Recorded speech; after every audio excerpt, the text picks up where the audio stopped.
let's talk Suicide Squad, because that was maybe the biggest trailer that dropped at Comic-Con. It felt like it was the most talked about trailer. It was certainly big on our site. So, love it or hate it? Where are you at with this one now, Dan? Yeah, so I watched I watched the cheeky leak version. Yeah, if you've seen it. If you've seen it, and then obviously they begrudgingly released it officially in HD, and obviously you could see way more and appreciate it way more. I'm still very reserved on the overall film and what it's going to be, and I'm unsure of it. But I actually quite like the teaser trailer.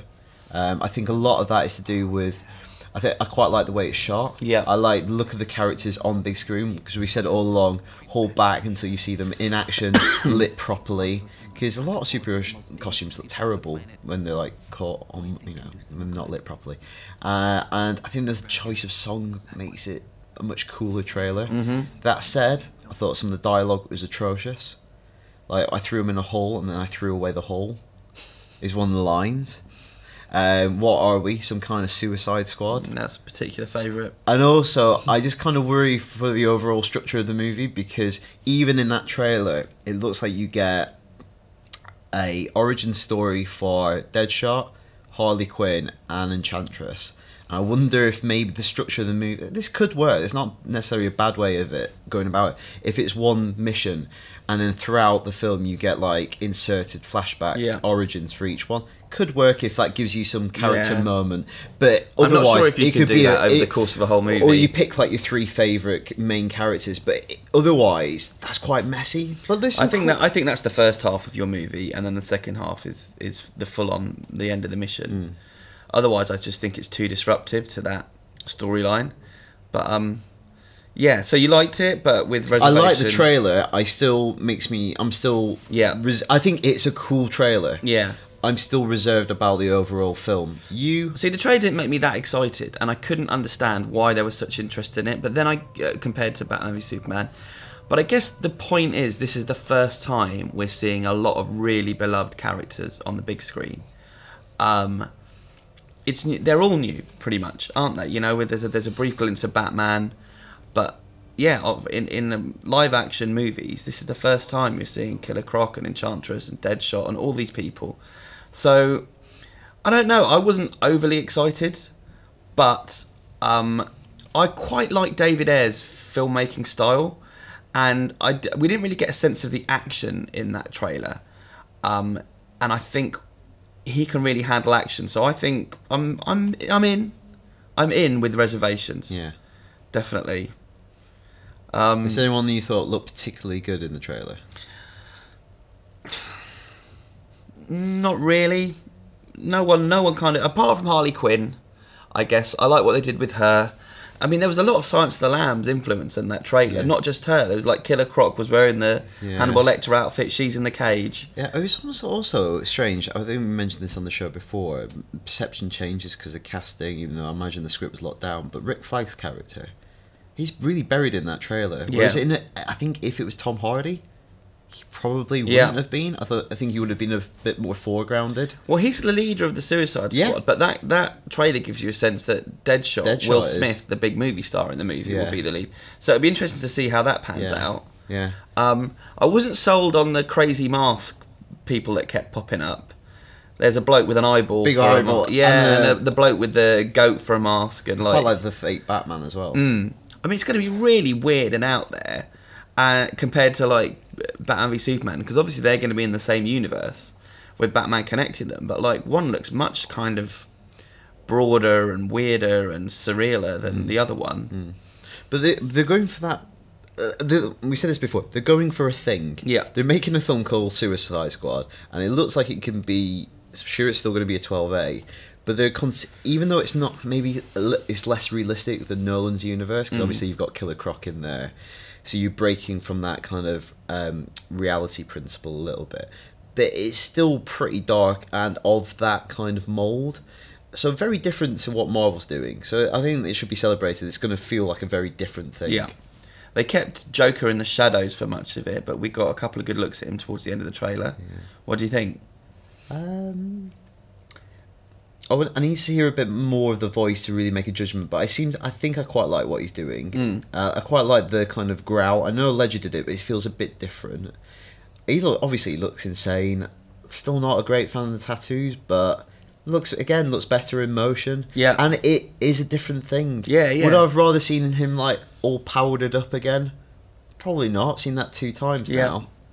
The shirtless thing works, I think. Yeah. That gives you a like real... the purple surgical gloves almost. That was pretty creepy. Yeah, and he got a couple of good lines at the end of the trailer that kind of teases at something deeply unpleasant.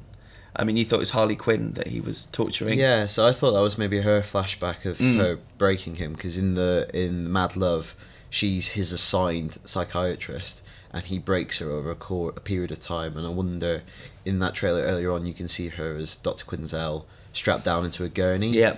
And it looks like he's going to break her. And he's like, I'm not going to kill you, I'm just going to hurt you. And he's going to break her psychologically to the point where she's infatuated with him. And we got Batman on top of a car. Yeah. Very shiny car with a exciting. CGI cape. Yep. Oh, is it? Yeah, because like when they were shooting it, he didn't have a cape on, and this was all animated. But yeah, it does seem to have split people in comments on the site. Even people within our office, people are either really excited about it or like... It's interesting when those people have conversations like, what do you not like about it? But yeah, it seems to be like it's definitely got everyone talking, which I guess is what they wanted. Yep. So shall we got some feedback on this one? Do you want to go first? Some excellent feedback. This is a great point by Cody from West Virginia. He says, Chris, hello. I know you aren't sold on Suicide Squad. I seem not. to question why they chose this as a film. I posit that a reason Warner Brothers decided on this film is because of the constant complaint about the Marvel films. The villains are lackluster, the villains are forgettable, etc. With this film, Warner Brothers is able to set up a plethora of villains who, depending on their individual receptions, they can pull from as they build the universe moving forward. Yeah, good point. Yeah. Although they're setting them up as anti-heroes in this one, so then they're villains that are becoming heroes, and then they'll have to become villains again. It's confusing.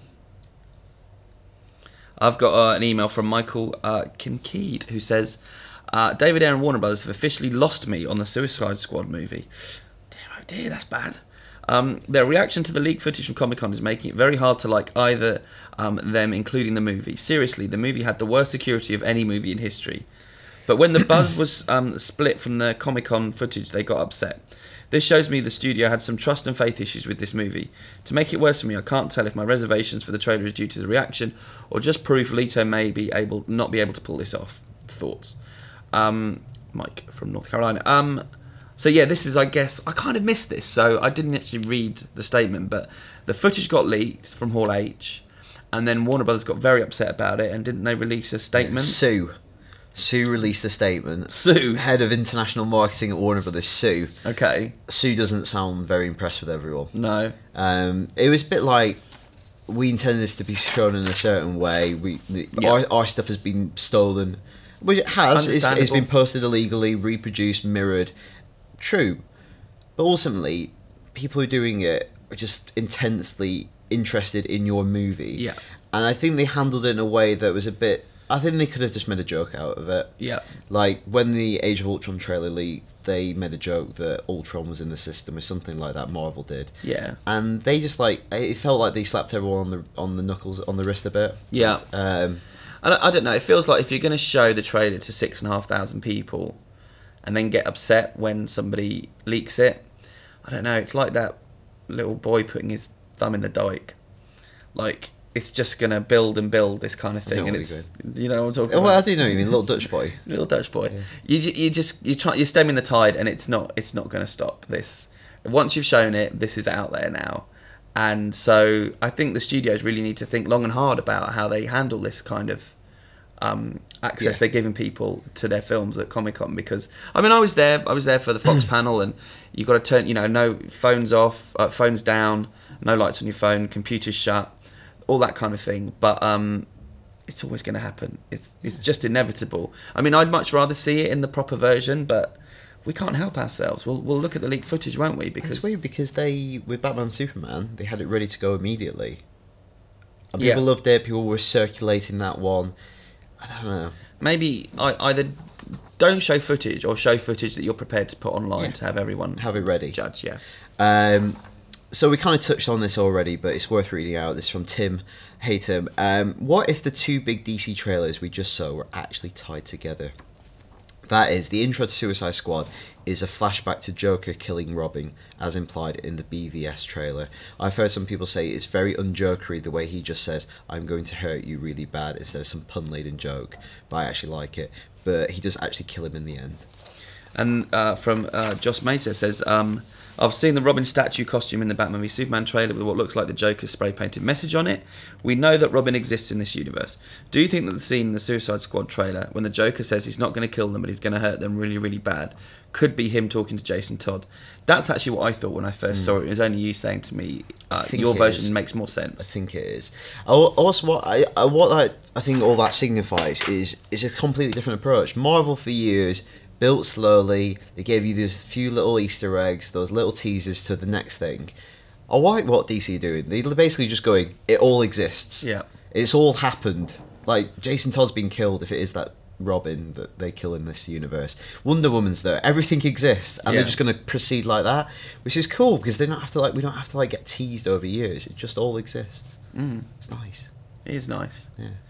What do you think about Suicide Squad? Are you yay or nay for that trailer? Let us know at the usual address, superhero show@ign.com.